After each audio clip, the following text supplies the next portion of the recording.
Welcome to Shukla study point. आप सभी का स्वागत है आपके अपने YouTube channel Shukla study point में। मैं शिवम शुक्ला आप सभी दोस्तों का हार्दिक स्वागत करता हूं।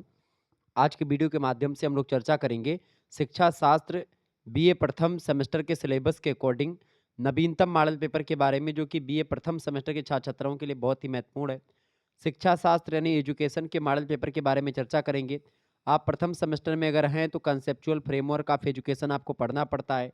शिक्षा की वैचारिक रूपरेखा हिंदी में कहते हैं कंसेप्चुअल फ्रेमवर्क ऑफ एजुकेशन को। बीए फर्स्ट सेमेस्टर की अगर बात करें तो उससे बनने वाले बहुत ही महत्वपूर्ण अति लघुत्तरीय, लघुत्तरीय और दीर्घोत्तरीय प्रश्नों पर चर्चा करने वाला हूं आज की वीडियो के माध्यम से। महात्मा गांधी काशी विद्यापीठ और अन्य विश्वविद्यालयों के लिए बहुत ही महत्वपूर्ण होगा, चूंकि ऑब्जेक्टिव मतलब कि जो अति लघुत्तरीय, लघुत्तरीय, दीर्घोत्तरीय प्रश्न आते हैं जो लिखित टाइप की परीक्षाएं होती हैं उनमें, तो लिखित टाइप के जितने भी विश्वविद्यालय हैं उनके लिए बहुत ही महत्वपूर्ण है, चूंकि सिलेबस सभी का सेम है। चूंकि आपकी परीक्षा लगी हुई है महात्मा गांधी काशी विद्यापीठ की, तो उसके लिए मैंने सोचा कि आपको कुछ जो है जानकारी दे दी जाए और जानने का प्रयास करेंगे कि आखिरकार कौन कौन से प्रश्न आपकी परीक्षा में आने वाले हैं। तो आइए चर्चा करते हैं बहुत ही बारीकी के साथ। देखिए 5 क्वेश्चंस अति लघुत्तरीय के आते हैं, 8 लघुत्तरीय के जिनमें से 5 करने होते हैं और 4 दीर्घोत्तरीय के आते हैं जिनमें से 2 करने होते हैं महात्मा गांधी काशी विद्यापीठ में। तो आइए उसी पैटर्न को देखते हुए हम आगे बढ़ते हैं। बाकी ये केवल महात्मा गांधी काशी विद्यापीठ के छात्र छात्राओं के लिए नहीं है, बल्कि ये सभी विश्वविद्यालयों के लिए है जिनकी परीक्षाएं लिखित होती हैं, क्योंकि सिलेबस सभी का सेम है। ठीक है, ध्यान रखिएगा। आइए चर्चा करने का प्रयास करते हैं। शिक्षा शास्त्र बीए प्रथम वर्ष प्रथम semester education conceptual framework of education. देखिए खंड आ की अगर बात की जाए तो यहाँ पर आपको 5 प्रश्न देखने को मिलेंगे और 5 के पांचों प्रश्न को आपको करना होगा 50 शब्दों में। एक प्रश्न का उत्तर दिखना, 2 नंबर का एक प्रश्न है। पहला प्रश्न, शिक्षा की परिभाषा दीजिए। शिक्षा क्या होती है? शिक्षा की अगर बात की जाए, शिक्षा को अंग्रेजी में क्या बोलती है? एजुकेशन बोलते हैं। एजुकेशन शब्द की उत्पत्ति लैटिन भाषा के एजुकेटम शब्द से मानी जाती है। एडुकेटम शब्द या एजुकेटम शब्द की बात करें तो ई और डूको से मिलकर के बना है। ई और डूको से मिलकर के क्या बना है? एजुकेशन। ई का मतलब होता है टू लीड फॉर, या फिर इसका मतलब होता है कि टू एक्सट्रैक्ट आउट, मतलब कि अगर बात करें कि ये जो आंतरिक शक्तियां हैं उसको बाहर लाने का जो प्रक्रिया है वही शिक्षा है। आंतरिक को बाहर लाना, ठीक है, ये एजुकेशन का मतलब होता है। क्लियर, ये बात ध्यान रखेंगे। तो शिक्षा की अगर बात की जाए, शिक्षा की परिभाषा आपसे यहाँ पर पूछी गई है, शिक्षा की परिभाषा दीजिए। बहुत ही महत्वपूर्ण प्रश्न है परीक्षा की दृष्टि से। शिक्षा की अगर बात की तो शिक्षा क्या है? अलग अलग विद्वानों ने अपने अपने हिसाब से शिक्षा की जो है परिभाषा दी है, जिनमें खास करके बहुत सारे विद्वानों की बात की तो शिक्षा, विद्या और ज्ञान, इन सभी में अंतर भी आपको देखने को मिलेगा। शिक्षा की परिभाषा अगर बात करें तो बौद्ध दर्शन में भी कहा गया है कि शिक्षा वह है जो निर्माण दिलाए या निर्माण दिलाती है, ठीक है, मोक्ष के लिए। जैन दर्शन के अनुसार अगर बात करें तो शिक्षा वह है जो मोक्ष की प्राप्ति कराए। महात्मा गांधी कहते हैं कि शिक्षा से मेरा तात्पर्य बालक एवं मनुष्य के शरीर, मन और आत्मा में निहित सर्वोत्तम शक्तियों के उद्घाटन से है, बाह्य प्रकटीकरण से है। अरबिंदो घोष या अरविंद कहते हैं कि शिक्षा का अभिप्राय व्यक्ति की आंतरिक शक्तियों का विकास होता है या विकास है। स्वामी विवेकानंद कहते हैं कि मनुष्य में निहित परिपूर्णता का उद्घाटन करना ही शिक्षा है। मनुष्य के भीतर ही ज्ञान है और बाहर से कोई ज्ञान नहीं दिया जा सकता, तो मनुष्य के आंतरिक ज्ञान का बाह्य प्राकटीकरण ही शिक्षा है, ये स्वामी विवेकानंद जी कहते हैं। तो इसके अलावा रविन्द्रनाथ टैगोर जी कहते हैं कि शिक्षा का आशय मस्तिष्क को इस योग्य के बनाना मतलब इस योग्य बनाना है कि वह चिरंतन सत्य को पहचान सके, इसके साथ एक रूप हो सके और उसे अभिव्यक्त कर सके। किसको? चिरंतन सत्य को। कौटिल्य कहते हैं यानी चाणक्य कहते हैं कि शिक्षा का अर्थ है देश के लिए प्रशिक्षण तथा राष्ट्र के लिए प्रेम। ठीक है, तो शंकराचार्य कहते हैं शिक्षा अनुभूति के लिए होती है। उपनिषदों में कहा गया कि शिक्षा वह है जिसका प्रमुख साध्य मुक्ति होता है। सा विद्या या विमुक्तये कहा गया शास्त्रों में। डॉक्टर भीमराव अंबेडकर कहते हैं शिक्षा को लेकर के कि शिक्षा से मेरा तात्पर्य बालक और मनुष्य के शरीर, मन और आत्मा के सर्वांगीण विकास और सर्वोत्कृष्ट विकास से है। हालांकि महात्मा गांधी की परिभाषा थोड़ी बहुत इनसे मिलती जुलती है। महात्मा गांधी के बाद इन्होंने दी परिभाषा। अरस्तु कहते हैं कि शिक्षा स्वास्थ्य शरीर में स्वस्थ मस्तिष्क का निर्माण करती है। तो इस तरीके से शिक्षा को लेकर के अलग अलग विद्वानों के, चाहे पाश्चात्य विचारक रहे हों चाहे भारतीय विचारक रहे हों, अलग अलग मंतव्य रहा है, अलग अलग दृष्टिकोण रहा है शिक्षा को समझने का, उसको परिभाषित करने का, उसके अर्थ को व्याख्यायित करने का, उसको विश्लेषित यानी जो है एनालिसिस करने का, शिक्षा को एक अलग नज़रिया, अलग अलग दृष्टिकोण आप अलग अलग विद्वानों का। पेस्टोलॉजी के अनुसार अगर देखें तो शिक्षा स्वस्थ शरीर में स्वस्थ मस्तिष्क का निर्माण करता है। हालांकि ये बात अरस्तू ने भी कही थी, उन्होंने भी कहा। स्पेंसर कहते हैं कि शिक्षा पूर्ण जीवन है। फ्रॉबेल महोदय कहते हैं कि शिक्षा एक प्रक्रिया है जो बालक के आंतरिक गुणों का विकास करती है। जो मनुष्य के आंतरिक गुण होते हैं उनका विकास कौन करता है? शिक्षा करती है, शिक्षा के द्वारा होता है। रूसो कहते हैं कि बालक मतलब प्रत्येक बालक की प्राकृतिक शक्तियों, जो क्षमताएं होती वो और जो योग्यताएं होती वो, उन सभी के स्वतः और स्वाभाविक विकास का नाम ही शिक्षा है। जॉन ड्यूबी कहते हैं कि शिक्षा अनुभवों के सतत पुनर्निर्माण द्वारा जीवन की प्रक्रिया है। वह व्यक्ति में उन समस्त क्षमताओं का विकास है जो उसको अपने वातावरण को नियंत्रित करने एवं अपनी संभावनाओं को पूर्ण करने के योग्य बनाती है। कुल मिलाकर के अगर मैं समझाऊं तो शिक्षा के द्वारा जानते हैं क्या होता है? शिक्षा एक सुविचार है या एक प्रक्रिया है शिक्षा, जिसके माध्यम से मनुष्य के या व्यक्ति की जो आंतरिक शक्तियां होती हैं उनका विकास होता है, उन आंतरिक शक्तियों का बाह्य प्रकटीकरण होता है। शिक्षा अपने विस्तृत अर्थ में बहुत व्यापक है, विद्यालय अनुभवों तक सीमित नहीं है, परंतु संकुचित अर्थ में शिक्षा सुनियोजित और व्यवस्थित प्रक्रिया होती है। जबकि शिक्षा के दो अर्थ होते हैं, एक संकुचित और एक व्यापक। संकुचित अर्थ में जो हम स्कूल कॉलेज में पढ़ते हैं वो शिक्षा होती है, लेकिन जो व्यापक अर्थ होता है शिक्षा में, उसके बारे में तो जब से मनुष्य पैदा होता है और जब तक मर नहीं जाता तब तक कुछ ना कुछ सीखता रहता है विभिन्न चीजों के माध्यम से। तो शिक्षा के द्वारा क्या होता है? शिक्षा के द्वारा मनुष्य का विकास होता है, मनुष्य के क्रियाकलापों का विकास होता है, मनुष्य के अंदर सामाजिक, राजनीतिक, धार्मिक, सांस्कृतिक, सामाजिक मूल्यों का विकास होता है। शिक्षा के द्वारा ही हम अपनी भाव भंगिमाओं को दूसरे तक व्यक्त कर पाते हैं। तो कहीं ना कहीं पे शिक्षा वह माध्यम है जो हमारे अंदर एक वैचारिकता उत्पन्न करती है। तो शिक्षा इस तरीके से आप कई सारी चीज़ें लिख सकते हैं शिक्षा के बारे में। तो ऐसे आप लिख दीजिएगा, दीर्घ उत्तरीय में पूछेगा तो भी आप बड़े आसानी से लिख पाएंगे। अगला प्रश्न है औपचारिक शिक्षा और अनौपचारिक शिक्षा के बारे में कुछ बताएं। शिक्षा की अगर बात की तो शिक्षा को तीन दृष्टिकोण के आधार पर हम देखते हैं। शिक्षा तीन प्रकार से होती है। एक होती है औपचारिक शिक्षा, एक होती है अनौपचारिक शिक्षा, एक होती है नौपचारिक शिक्षा या निरौपचारिक शिक्षा। औपचारिक शिक्षा को अंग्रेजी में फॉर्मल एजुकेशन बोलते हैं, अनौपचारिक को बोलते हैं इनफॉर्मल एजुकेशन, और निरौपचारिक या नौपचारिक को बोलते हैं नॉन फॉर्मल एजुकेशन। तो जो औपचारिक शिक्षा होती है उसकी अगर बात करें तो ये शिक्षा की नियमित प्रक्रिया होती है। विद्यालय में बच्चे का नाम लिखाया जाएगा, उसमें बच्चा पढ़ेगा, ठीक है, नियमित रूप से कोई शिक्षण संस्थान होगा वहाँ पर जाएगा, वो पढ़ेगा, अध्यापक भी नियमित रूप से छात्रों को पढ़ाएगा, एक सिलेबस होगा, उसी सिलेबस के अकॉर्डिंग पढ़ाया जाएगा, वो सब औपचारिक होता है। ठीक है, औपचारिक शिक्षा वह शिक्षा है जो प्रत्यक्ष रूप से उत्तरदायित्व ग्रहण करने वाली संस्थाओं के द्वारा संचालित होती है। औपचारिक शिक्षा एक निश्चित योजना के अनुसार होती है, पुस्तकें पहले से निर्धारित होती हैं, यानी कि औपचारिक शिक्षा प्री प्लान्ड होती है, पहले से निर्धारित होती है। चाहे टीचरों की बात करें और चाहे सिलेबस की बात करें, चाहे समय की बात करें और चाहे स्थान की बात करें, चाहे शिक्षण संस्थान की बात करें, सभी की बात करें, वो टाइमिंग पहले से फिक्स होती है, सारी चीज़ पहले से निर्धारित होता है। बट अगर देखें हम औपचारिक शिक्षा की तो इसमें कोई जो है ये लफड़ा नहीं होता समय उमय का, प्री प्लान्ड होती भी नहीं बिल्कुल। तो जो औपचारिक शिक्षा है इसकी अगर बात की है तो इसके 5 साधन है। ब्राउन महोदय एक अच्छे विद्वान है, उन्होंने 5 साधन बताए हैं औपचारिक शिक्षा के, जैसे कि अगर आप विद्यालय में शिक्षा ग्रहण करते तो औपचारिक शिक्षा है। इसके अलावा पुस्तकालय में भी औपचारिक शिक्षा मिलती है। इसके अलावा वाचनालय भी औपचारिक शिक्षा का केंद्र है। इसके अलावा संग्रहालय हो गया, ठीक है, कला हो गया और व्यायामशाला, ये सब शिक्षा के औपचारिक साधनों में आते हैं। ठीक है। अनौपचारिक साधन जानते हैं क्या होता है? अनौपचारिक यानी कि जो औपचारिक नहीं है वही अनौपचारिक हो जाता है। अनौपचारिक में कोई नियम का बाउंडेशन नहीं होता, कोई एक प्रकार शिक्षण संस्था नहीं होती है, नियमों के तहत किसी कार्य को संपन्न करना, ये औपचारिक का मतलब होता है। जबकि अनौपचारिक का मतलब सीधा सीधा होता है कोई नियम कायदे ना हो, किसी भी नियम का पालन ना करना पड़े। जब से पैदा हुआ बच्चा जब तक मर ना जाए तब तक सीखता ही रहे, किसी से भी सीख सकता है। इसमें गुरु भी निर्धारित नहीं होते हैं, चींटी से लेकर के और हाथी तक गुरु हो सकता है इसमें, राई से लेकर के रंग तक इसमें गुरु हो सकता है। हर वस्तुओं से आप सीखते हैं, हर व्यक्ति से कुछ ना कुछ सीखते हैं। तो ये सारी चीज़ें जो होती हैं ये अनौपचारिक शिक्षा में आती हैं। क्लियर? तो अनौपचारिक शिक्षा जो होती है उसकी अगर बात की जाए तो अनौपचारिक शिक्षा जो होती है इसकी कोई अवधि फिक्स नहीं होती। अनौपचारिक शिक्षा की अगर बात की जाए तो ये अनियमित शिक्षा होती है। पत्राचार के माध्यम से, कई कार्यक्रमों के माध्यम से, जनसंचार के माध्यम से आप इसको सीख सकते हैं।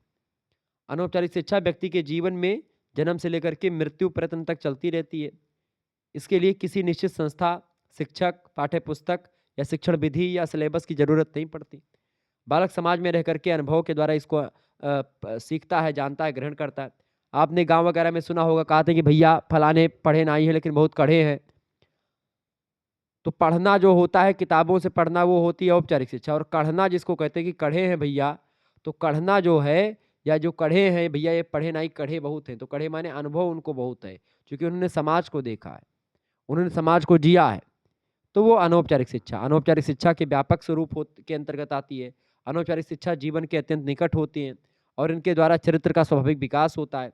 अनौपचारिक शिक्षा के माध्यम से बालक को जो अनुभव प्राप्त होता है उससे चरित्र और व्यक्तित्व दोनों के विकास में सहायता मिलती है। अनौपचारिक शिक्षा जीवन प्रयत्न चलने वाली प्रक्रिया है और इसी कारण संपूर्ण विश्व शिक्षा प्राप्त करने का व्यापक स्थान होता है इसमें। अनौपचारिक शिक्षा में कोई योजना नहीं होती है। तो ये सारी चीजें हैं अनौपचारिक शिक्षा। अब तीसरी आपकी आती है नौपचारिक शिक्षा। अगर मैं आपको बताऊं नौपचारिक या नॉन फॉर्मल एजुकेशन, तो वह शिक्षा जो अनौपचारिक और औपचारिक दोनों तरीकों को शामिल करती है, वो होती है निरौपचारिक शिक्षा। वे लोग जो विद्यालयी शिक्षा नहीं पा सकते हैं, या ऐसे बोले कि निरौपचारिक शिक्षा जो होती है वो हमेशा जीवन प्रयत्न चलती रहती है। निरौपचारिक शिक्षा कार्यक्रमों के संचालन में लचीला होता है और उद्देश्य सामान्य शिक्षा का प्रचार प्रसार करना होता है। आप देखें टीवी सीरियल से या फिर रेडियो से या मोबाइल फ़ोन से या अन्य संचार के साधनों के माध्यम से आप जब शिक्षा सीखते हैं तो वो होती है आपकी निरौपचारिक शिक्षा। शिक्षण विधियों और सीखनों के स्थानों व समय आदि सीखने वालों की सुविधा के अनुसार निश्चित होता है। अच्छा, इसके अंतर्गत प्रौढ़ शिक्षा, सतत शिक्षा, खुली शिक्षा, दूरस्थ शिक्षा, ठीक है, ओपन यूनिवर्सिटी वगैरह, ये निरौपचारिक शिक्षा के ही जो है माध्यम है। कभी भी कहीं पर भी किसी भी समय आप शिक्षा ग्रहण कर सकते हैं निरौपचारिक शिक्षा, और खास करके संचार के साधनों के माध्यम से आप सीखते हैं। आगे देखेंगे। तीसरा प्रश्न आपकी स्क्रीन पर आ चुका, फटाफट से आप देखेंगे। लोकतंत्र और शिक्षा। लोकतंत्र और शिक्षा के बारे में बताएं। लोकतंत्र और शिक्षा की अगर बात की जाए तो भारत में लोकतंत्र है, और लोकतंत्र को अगर आप समझ पाएंगे तब जब आप शिक्षित होंगे तब, ठीक है। चूंकि पहली पॉइंट ये है कि लोकतंत्र और शिक्षा दोनों एक ही सिक्के के दो पहलू हैं, एक के बिना दूसरा अधूरा है। अगर आप लोकतंत्र में हैं तो आप शिक्षित होंगे, अगर आप शिक्षित हैं तो लोकतंत्र आप बना लेंगे, ठीक है। दूसरी बात, लोकतंत्र को सफल बनाने के लिए सबसे आवश्यक जो उपकरण है वो है शिक्षा। तीसरी बात, अगर कभी भी लोकतंत्र में दोष बताए जाते हैं तो उन सब का प्रमुख कारण होता है शिक्षा का अभाव या शिक्षा की कमी। चौथी बात, शिक्षा ही लोकतंत्र के नागरिकों को जागरूक बनाती है और राज्य के कार्य में उनकी रुचि उत्पन्न करती है। पांचवा पॉइंट ये है कि लोकतंत्र को सफल बनाने के लिए शिक्षा अत्यंत आवश्यक है। शिक्षा को सफल बनाने के लिए लोकतंत्र आवश्यक है, दोनों एक दूसरे के पूरक हैं। छठा पॉइंट ये है कि लोकतंत्र और शिक्षा एक दूसरे के क्या हैं, पूरक हैं, एक दूसरे के बिना अधूरे हैं, ठीक है। जॉन डीबी कहते हैं कि शिक्षा के अभाव में लोकतंत्र लंगड़ा, निर्जीव तथा लचीला है, और लोकतंत्र के अभाव में शिक्षा सूखी, नीरस और मृत्युप्राय है। यानी दोनों एक दूसरे के एकदम से अन्योन्याश्रित का संबंध है, एक के बिना दूसरा नहीं रह पाएगा। तो शिक्षा में लोकतंत्र का बड़ा महत्व है। शिक्षा में लोकतंत्र का मतलब है कि प्रत्येक व्यक्ति को बिना किसी भेदभाव के शिक्षा दी जाए। लोकतांत्रिक शिक्षा का प्रमुख लक्ष्य लोगों का कल्याण करना है। तो इस तरीके से ये लोकतंत्र में शिक्षा, लोकतंत्र और शिक्षा के बारे में मैंने कुछ चीज़ें बताई। चौथा प्रश्न है पूर्व प्राथमिक शिक्षा की समस्याएं बताएं। पूर्व प्राथमिक शिक्षा की समस्याओं की अगर बात करी जाए तो कई सारी समस्याएं हैं। पूर्व प्राथमिक शिक्षा, पहली तो बात की नर्सरी केजी होती है, वही होती पूर्व प्राथमिक शिक्षा। यानी कि जो है यूकेजी, एलकेजी, नर्सरी, ये सब जो होती है यानी कक्षा 1 से पहले की शिक्षा, ये पूर्व प्राथमिक शिक्षा होती है। प्राथमिक शिक्षा आपकी कक्षा 1, 2, 3, 4 ये सब होती हैं, ठीक है। तो पूर्व प्राथमिक शिक्षा की कई समस्याएं हैं। पहली समस्या है कि उद्देश्य की समस्या, कोई उद्देश्य नहीं रहता। पूर्व प्राथमिक शिक्षा की संख्या में निरंतर वृद्धि हो रही है। विद्यालय विभिन्न उद्देश्यों को ध्यान में रख करके बनाए गए हैं। परंतु अभी तक इसके कोई निश्चित उद्देश्य नहीं है कि ये विद्यालय बालक को थोड़ा ज्ञान भले ही दिला दे, परंतु उसका समग्र विकास नहीं कर पाते बच्चों का, ना ही उपयुक्त वातावरण का सृजन कर पाते हैं ताकि बच्चे उसमें रह सकें और जान सकें। दूसरी बात आप देखेंगे कई सारी चीजें हैं, धन की कमी होती है इस समय। तीसरी बात अभिभावकों की अज्ञानता। चौथी बात प्रशिक्षित अध्यापकों का अभाव। पांचवा बात अपूर्ण और दोषपूर्ण पाठ्यक्रम भी रहता है। इसके अलावा विभाजित उत्तरदायित्व भी रहता है। तो बच्चों के शिक्षा या प्राथमिक शिक्षा व पूर्व प्राथमिक शिक्षा में कई सारी समस्याएं हैं। जैसे कि आप देखें सरकार की नर्सरी शिक्षा के प्रति उदासीन नीति है। नर्सरी केजी के लिए कोई नीति नहीं अपनाई गई सरकार के द्वारा। इसके अलावा नर्सरी शिक्षा की योजना की कमी भी एक प्रकार से दिख रही है, पहले भी दिखती थी, नई शिक्षा नीति में इसको कम किया गया है। उचित पाठ्यक्रम तथा आवश्यक सामग्री की कमी है। अधिक फीस ली जाती है बच्चों से, इसके कारण से बहुत सारे जो गरीब माता पिता हैं वो अपने बच्चों को पूर्व प्राथमिक शिक्षा नहीं दिलवा पाते सही से, और इसमें नए नए प्रयोग नहीं करवाए जाते बच्चों से। पूर्व प्राथमिक शिक्षा संस्थानों के संगठन की कमी है। नर्सरी अध्यापक प्रशिक्षण संस्थाओं की कमी है। उचित पाठन सामग्री का अभाव है। साधारण जनता का अनपढ़ होना, अच्छे भवनों की कमी। तो ये तमाम प्रकार की कमियां हैं या समस्याएं हैं जो पूर्व प्राथमिक शिक्षा को आगे नहीं बढ़ने देने रही, मतलब कि देना चाह रही हैं। हालांकि अब नई शिक्षा नीति के अनुसार हर एक शिक्षा में आप देख रहे हैं व्यापकता से बढ़ोतरी हो रही है। सबसे पहली बात, अगर इन समस्याओं को खत्म करना है, इसके समाधान की अगर बात करें तो पहला समाधान आप कर सकते हैं कि उद्देश्य निर्धारित कर ले कि भाई हम किस उद्देश्य से पूर्व प्राथमिक शिक्षा दिलवा रहे हैं बच्चों को। दूसरी बात, दायित्व का निर्धारण कर दें, ठीक है। यानी कोठारी आयोग ने सुझाव दिया है कि पूर्व प्राथमिक शिक्षा का दायित्व व्यक्तिगत संस्थाएं और सरकार दोनों पर हो। चौथी पंचवर्षीय योजना में सुझाव दिया गया कि पूर्व प्राथमिक शिक्षा निजी संस्थाओं को दे देनी चाहिए, तथा पांचवी पंचवर्षीय योजना में इसका उत्तरदायित्व राज्य सरकार को दे दिया गया। तो इस तरीके से ये पूर्व प्राथमिक शिक्षा की दायित्व किसका दायित्व होगा, राज्य का होगा या निजी संस्थाओं का होगा। जनता की जागरूकता के लिए उपाय किए जाए ताकि जनता जागरूक हो, ताकि बच्चों को पढ़ाए। प्रशिक्षित अध्यापकों की पूर्ति करवाई जाए और इसके कारण और तमाम प्रकार के उपाय करवाए जाएं। पूर्व प्राथमिक शिक्षा के 3 प्रमुख लक्ष्य रखे जाएं। पूर्व प्राथमिक शिक्षा का बच्चों पर प्रभाव देखा जाए, क्या प्रभाव पड़ता है बच्चों पर। तमाम प्रकार की चीज़ें हम कर सकते हैं। मॉन्टेसरी शिक्षा पद्धति अपना सकते हैं, ठीक है। मॉन्टेसरी शिक्षण पद्धति, किंडरगार्टन यानी बालवाड़ी शिक्षा पद्धति अपना सकते हैं आप नर्सरी केजी के बच्चों के लिए। तो ये सब शिक्षा की समस्याओं का समाधान आप इन तरीकों से कर सकते हैं। पांचवा प्रश्न है राष्ट्रीय शिक्षा नीति 2020 के बारे में कुछ बताएं। राष्ट्रीय शिक्षा नीति की बात की है तो वर्तमान में जो सेमेस्टर टाइप की परीक्षा आप लोग देने जा रहे हो, ये भी नई शिक्षा नीति का ही परिणाम है, ठीक है।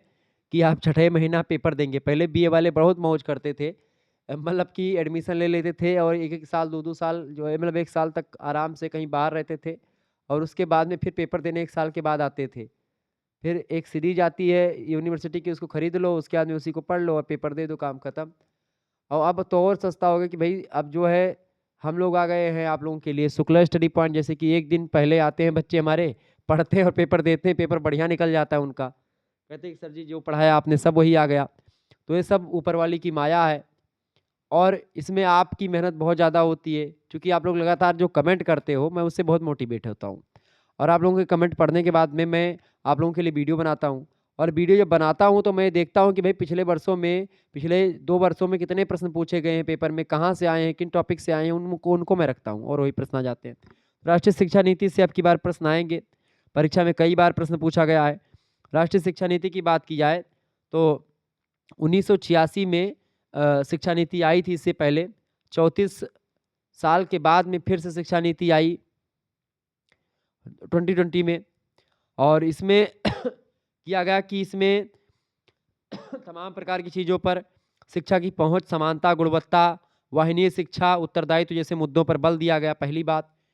दूसरी बात, राष्ट्रीय शिक्षा नीति 2020 वर्ष 1967 और 1986 के बाद स्वतंत्र भारत की तीसरी शिक्षा नीति है। तीसरी बात इसमें आप लिख सकते हैं बड़े आसानी से कि राष्ट्रीय शिक्षा नीति की अगर बात करें तो इसके निर्माण के लिए 2017 में पूर्व इसरो डॉक्टर के कस्तूरी रंगन की अध्यक्षता में एक समिति का गठन किया गया था, और इसी समिति ने 2019 मई के महीने में राष्ट्रीय शिक्षा नीति का मसौदा प्रस्तुत किया था। इसके अलावा राष्ट्रीय शिक्षा नीति 2020 के अगर बारे में बताऊँ तो ये जो है 5+3+3+4 प्रणाली पर काम करेगी, यानी 5 साल की जो है पूर्व प्राथमिक शिक्षा होगी। फिर इसके बाद में 3 साल तक प्राथमिक शिक्षा होगी, 3 साल तक माध्यमिक शिक्षा होगी, ठीक है? मतलब 3-4 साल तक ये पूरा माध्यमिक शिक्षा में के अंतर्गत आ जाएगा। यानी कि कहने का मतलब ये है कि इसमें जो होगा 5+3+3+4 का मतलब ये होगा कि आप इसमें जो है सबसे पहले पहले हिस्से में प्राइमरी से दूसरी कक्षा तक जो होगा, यानी कि प्राइमरी मतलब जैसे कि नर्सरी, केजी, यूकेजी, एलकेजी जो होता है वो सब मिला करके तो 2 कक्षा 3 कक्षा वो हो जाएँगी और 2 कक्षा वो मतलब कि कक्षा 1 कक्षा 2, तो इस तरीके से 5 ये हो जाएगा नर्सरी, केजी मतलब यूकेजी, एलकेजी और नर्सरी। तो ये 3 हो गए आपके, तो 3 हो गए ये आपके मतलब कि 5 और 1 और 2 वो मतलब कि कक्षा 1 और कक्षा 2, ये कुल मिलाकर के 5 हो गए। प्लस 3 की अगर बात की तो तीसरा जो है 3 वाला वो दूसरे हिस्से में तीसरी से 5वीं तक जो कक्षा होगी, यानी कि 3 से लेकर के 5 तक, ठीक है? 3, 4, 5 इसके बाद में फिर प्लस 3 है। ये प्लस 3 जो है इसमें जो है 3 से लेकर के मतलब कि कक्षा 6, 7 और 8 ये 3 साल ये लगेंगे। इसके बाद में फिर 5 प्लस 5 फिर है ना, 5+3+3+5 ऐसे तो है मतलब 4 यहाँ पर 4 है, ठीक है? तो 5+3+3+4 ये पैटर्न है। अब 4 में आप देखेंगे कक्षा 9, 10, 11 और 12 ये जो है आपका 4 साल इसमें चला जाएगा, तो इस तरीके से आपका ये शिक्षा कंप्लीट होगी। इसके बाद में फिर हायर एजुकेशन, तो जो पहला आपका एज होगा 5 वाला उसको बोलेंगे फाउंडेशन स्टेज, ठीक है? कक्षा 5 तक मतलब कि कक्षा 2 तक। उसके बाद में 5 वर्ष तक जो है शिक्षा दी जाएगी फाउंडेशन स्टेज की बच्चों को। फिर उसके बाद में प्री-प्रेटरी स्टेज आएगी जिसमें 3 से लेकर के कक्षा 5 तक पढ़ाई करवाई जाएगी। 8 साल से लेकर के 11 साल के बच्चे पढ़ेंगे इसमें। इसके बाद में मिडिल स्टेज आती है। मिडिल स्टेज भी कक्षा 6 से लेकर के कक्षा 12 तक, ये लगभग जो है 3 साल में पूरा हो जाएगा। 11 से लेकर के 14 साल के बच्चे पढ़ेंगे मिडिल स्टेज में। फिर सेकेंडरी स्टेज आएगा कक्षा 9 से लेकर के 12 तक और 4 वर्ष में लगभग 14 से लेकर के 18 वर्ष तक जो है बच्चा इंटर पास कर जाएगा 18 में। तो ये नई शिक्षा नीति कुछ बातें थी जो मैंने आपको बताई। अच्छा, अब इसमें क्या किया गया है राष्ट्रीय शिक्षा नीति में कि भाषा के चुनाव के लिए छात्रों पर कोई बाध्यता नहीं होगी। उनके लिए संस्कृत और अन्य प्राचीन भाषाएँ पढ़ने का एक प्रकार से जो विकल्प है वो मौजूद रहेगा। इसके अलावा कक्षा 10 की जो बोर्ड की अनिवार्यता थी उसको ख़त्म कर दिया गया है। अब बच्चा केवल 12वीं का बोर्ड देगा। इसके अलावा ग्रेजुएशन की डिग्री 3 और 4 वर्ष की कर दी गई है। अगर आप 3 साल की डिग्री ग्रेजुएशन में करेंगे तो आप एमए 1 साल का करें मतलब कि एमए 2 साल का करेंगे। अगर आप 4 साल ग्रेजुएशन में पढ़ेंगे तो आप एमए 1 साल का करेंगे। ये सारी चीज़ें कर दी गई हैं। तो ये नई शिक्षा नीति कुछ बातें जो आप लिख सकते हैं, बड़े आसानी से आप समझा सकते हैं इसको, ठीक है? आगे बढ़ते हैं। केवल 5 प्रश्न आपको करने हैं खंडवा से जो है इसको 100 शब्दों में आपको उत्तर लिखना है, क्लियर? ये मतलब कि महात्मा गांधी काशी विद्यापीठ के पैटर्न के अकॉर्डिंग बता रहा हूँ। पहला प्रश्न है, भारत में प्राथमिक और माध्यमिक शिक्षा की समस्याओं एवं समाधान के बारे में कुछ बताएँ। बहुत ही बढ़िया प्रश्न है। मतलब भारत में प्राथमिक और माध्यमिक शिक्षा की समस्याएँ और समाधान।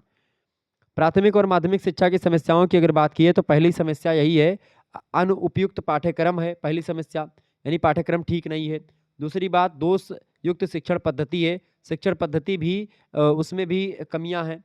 तीसरी बात वांछित उद्देश्यों की प्राप्ति में बाधा, जो उद्देश्य ध्यान में रख करके प्राथमिक और माध्यमिक शिक्षा अपनाई जाती है, क्योंकि माध्यमिक और प्राथमिक शिक्षा के कई उद्देश्य हैं। बालक को सर्वांगीण मतलब कि सर्वांगीण विकास करना, बच्चे का मातृभाषा के माध्यम साक्षरता, संख्या और उनकी तकनीकी विकास करना, इन सब में कमियां आ रही हैं, ये सब पूरा नहीं हो पा रहा है। इसके अलावा वांछित उद्देश्यों की प्राप्ति में बाधा, मतलब कि व्यक्तिगत स्कूलों की अवांछनीयता, इसके अलावा सामुदायिक जीवन का अभाव, दोषपूर्ण परीक्षा प्रणाली, ये सब जो रहे हैं, ये सब बच्चों के प्राथमिक और माध्यमिक शिक्षा के समस्याएं रही हैं। इसके अलावा अनुशासनहीनता की समस्या बच्चे में, इसके अलावा संगठन में एक रूपता का अभाव, अपव्यय और मतलब कि एक प्रकार से अनुरोध, ठीक है, अवरोधन, अपव्यय, यानी कि बच्चा छोड़ देता है पढ़ाई-वढ़ाई तो वो भी फेल हो जाते हैं बच्चे, वो भी छोड़ देते हैं। तो ये सब एक प्रकार से ये सब भी एक समस्या है। माध्यमिक विद्यालय का कुप्रबंध, तो कहीं न कहीं पे ये सारी की सारी समस्याएँ जो हैं, वो रही हैं माध्यमिक और प्राथमिक शिक्षा की। इसके समाधान के लिए हमको करना क्या चाहिए? सबसे पहली बात, रुचिपूर्ण और विभिन्न पाठ्यक्रम का निर्माण करना चाहिए, निर्धारण करना चाहिए। दूसरी बात, प्रावैगिक विधियों का प्रयोग करना चाहिए। इसके अलावा वांछित उद्देश्यों की प्राप्ति करनी चाहिए, जो हम उद्देश्य जिन उद्देश्यों से हमने जिस संस्था को बनाया है, उस उद्देश्यों को पूरा करें, ठीक है? जैसे चूँकि माध्यमिक शिक्षा का उद्देश्य क्या होता है? जनतंत्रात्मक नागरिकता का विकास करना, व्यावसायिक दक्षता का विकास करना, व्यक्तित्व का विकास करना, नेतृत्व का विकास करना, ये सब होता है, ठीक है? उत्पादन क्षमता, खास करके राष्ट्रीय एकता का विकास, राजनीतिक चेतना का विकास, सामाजिक, नैतिक और आध्यात्मिक मूल्यों का निर्माण करना उद्देश्य होता है माध्यमिक शिक्षा का, प्राथमिक शिक्षा का। तो जब इन इन उद्देश्यों की प्राप्ति हम नहीं कर पाते हैं तो फिर दिक्कत होती है। तो इसलिए हमको ज़रूरी क्या है? ज़रूरी ये है कि हम इन सभी उद्देश्यों की प्राप्ति करें। व्यक्तिगत स्कूलों की समाप्ति कर दें, सरकारी स्कूलों को बढ़ावा दें। इसके अलावा परीक्षा प्रणाली में सुधार करें, माध्यमिक विद्यालयों के संगठन में एकरूपता लाएँ, तभी हम माध्यमिक और प्राथमिक शिक्षण पद्धति या शिक्षा में जो दोष हैं, उन दोषों को समाप्त कर पाएँगे। दूसरा प्रश्न आप देखेंगे, एनसीटीई के महत्व और कार्यों को बताइए। एनसीटीई के महत्व और कार्य के बारे में अगर पूछा जाए आपसे, बड़े आसानी से आप बता पाएँगे। एनसीटीई की कार्य की अगर बात की है तो इसके कई कार्य हैं। आप लोगों के अगर मैं बताऊँ महत्व और कार्य के बारे में, तो इसके महत्व की अगर बात की तो एनसीटीई का महत्व ये कि शिक्षा की उन्नति तभी संभव है जब श्रेष्ठ अध्यापक होंगे, और अध्यापकों के प्रशिक्षण के लिए इस संस्था का जो है संघीय सरकार ने 1993 ईस्वी में राष्ट्रीय अध्यापक शिक्षा परिषद की स्थापना करी है। इसका फुल फॉर्म होता है राष्ट्रीय अध्यापक शिक्षा परिषद, ठीक है, या शिक्षा परिषद अधिनियम। क्लियर, ये बात ध्यान रखिएगा। तो इस अधिनियम के अनुसार संपूर्ण शिक्षक शिक्षा राष्ट्रीय अध्यापक शिक्षा परिषद के अधीन हो गई है। राष्ट्रीय अध्यापक शिक्षा परिषद के महत्व का अंदाजा इस बात से आप लगा सकते हैं कि आज संपूर्ण भारत में कोई भी प्रशिक्षण संस्थान परिषद की अनुमति के बिना नहीं खुल सकता।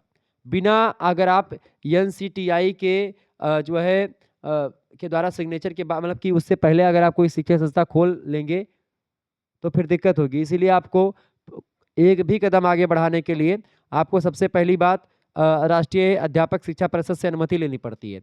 पुस्तकालय, स्टॉक, प्रयोगशाला आदि का गहन निरीक्षण करके ही परिषद किसी भी संस्थान को मान्यता देती है, तो उसमें फिर शिक्षण कार्य प्रारंभ होता है। तो इसका महत्व बहुत है।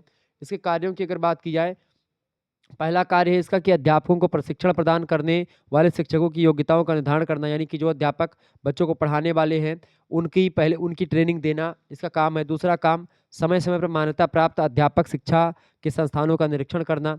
इसके अलावा मान्यता प्राप्त संस्थानों के लिए शिक्षण शुल्क और अन्य शुल्कों का निर्धारण करना, ये भी काम है। इसके अलावा अध्यापक शिक्षा के लिए बनाई गई योजनाओं और कार्यक्रमों के बारे में संघीय सरकार और राज्य सरकार व मान्यता प्राप्त संस्थाओं को सूचित करना। इसके अलावा अध्यापक शिक्षा के बाजारीकरण को रोकना। इसके अलावा आप देखेंगे अध्यापक शिक्षा से संबंधित विभिन्न मानकों व मूल्यांकन पद्धति का निर्धारण करना। ये तमाम प्रकार के कार्य रहे हैं, ठीक है, एनसीटीई के। इसके अलावा पूरे देश में अध्यापक शिक्षा का समन्वय करना, अध्यापक शिक्षा के क्षेत्र में अनुसंधान को बढ़ावा देना, संघीय सरकार के द्वारा अध्यापक शिक्षा के संबंध में दिए गए कार्यों को फलीभूत करना, ये तमाम प्रकार के काम होते हैं इसके द्वारा। इसके अलावा अध्यापक शिक्षा के संबंधित विभिन्न सर्वेक्षण करना और अध्ययन करना, ये सब काम होता है एनसीटीई का। अगला क्वेश्चन आप देखेंगे, मॉन्टेसरी पद्धति के गुण और दोष बताइए। आप हमारे द्वारा बताएगा मॉडल पेपर और महासंग्राम वीडियो देख लीजिएगा। महासंग्राम वीडियो आप जरूर देख लीजिएगा, उसमें मैंने बहुत अच्छे तरीके से हर चीज़ों को समझाया है, बड़े अच्छे तरीके से। मॉन्टेसरी पद्धति के गुण और दोष बताएं। मॉन्टेसरी पद्धति की अगर बात की जाए तो ये बच्चों के लिए एक प्रकार से बाल शिक्षण पद्धति के लिए जानी जाती है मॉन्टेसरी पद्धति, ठीक है। मॉन्टेसरी पद्धति की पहली बात अगर मैं आपको बताऊं इसके दोष की, तो मॉन्टेसरी पद्धति के गुण की अगर बात की जाए तो मॉन्टेसरी पद्धति का आधार वैज्ञानिक है, अतः वे अनुभव और निरीक्षण पर बल देती है, तो ये पहला विशेषता या गुण। दूसरा गुण ये है कि बाल मनोविज्ञान, प्रायोगिक मनोविज्ञान और व्यवहारिक मनोविज्ञान पर आधारित पद्धति है मॉन्टेसरी। तीसरी बात, मेरिया मॉन्टेसरी ने इसको जो है शुरू किया है, ये बात ध्यान रखिएगा। बाल केंद्रित शिक्षा पर विशेष बल देता है। विभिन्न प्रकार के दृश्य श्रव्य सामग्री के द्वारा शिक्षा की उपादेयता में वृद्धि करना इसका उद्देश्य रहा है। तो ये सब आपका जो है मॉन्टेसरी पद्धति के गुण रहे हैं। ज्ञानेंद्रियों और कर्मेंद्रियों दोनों को ही समान महत्व देता है। अनुशासन के महत्व का प्रतिपादन किया जाता है। तो ये सब इसका जो है महत्व है मॉन्टेसरी पद्धति का। इसके अलावा खेल प्रणाली के द्वारा शिक्षा का विशेष प्रबंध किया जाता है मॉन्टेसरी पद्धति में। भाषा सीखने और गणित में योग्यता प्राप्त कराने का विशेष तरीका है। तो ये इसके गुण है। अगर मैं दोषों की बात करूँ मॉन्टेसरी पद्धति के, तो यथार्थ को अत्यधिक महत्व दिया गया है, पहला दोष इसका। दूसरा दोष ये है कि अत्यधिक स्वतंत्रता के कारण से अनुशासनहीनता बढ़ जाएगी, तो दूसरा दोष है। तीसरा दोष इसका ये है कि शैक्षणिक उपकरणों से ज्ञान के एकांगी विकास की संभावना होगी। इसके अलावा चौथी बात, मॉन्टेसरी की पहले लेखन शिक्षण की अवधारणा विवादास्पद है। इसके अलावा सामाजिकता के विकास की ओर ध्यान कम दिया जाता है इसमें। मॉन्टेसरी पद्धति समय की अधिकता और आर्थिक दृष्टि से महंगी है। बालकों पर कार्य करने की अधिकता के कारण से मानसिक दबाव भी बढ़ता है। तो ये तमाम प्रकार के दोष हैं। कुल मिलाकर के दोष जरूर है मॉन्टेसरी पद्धति में, लेकिन उसके गुण ज़्यादा हैं। ठीक है, ये बात ध्यान रखिएगा। तो ये मॉन्टेसरी पद्धति के बारे में कुछ चीज़ें जो मैंने आपको बताई है, ध्यान रखिएगा। ओके।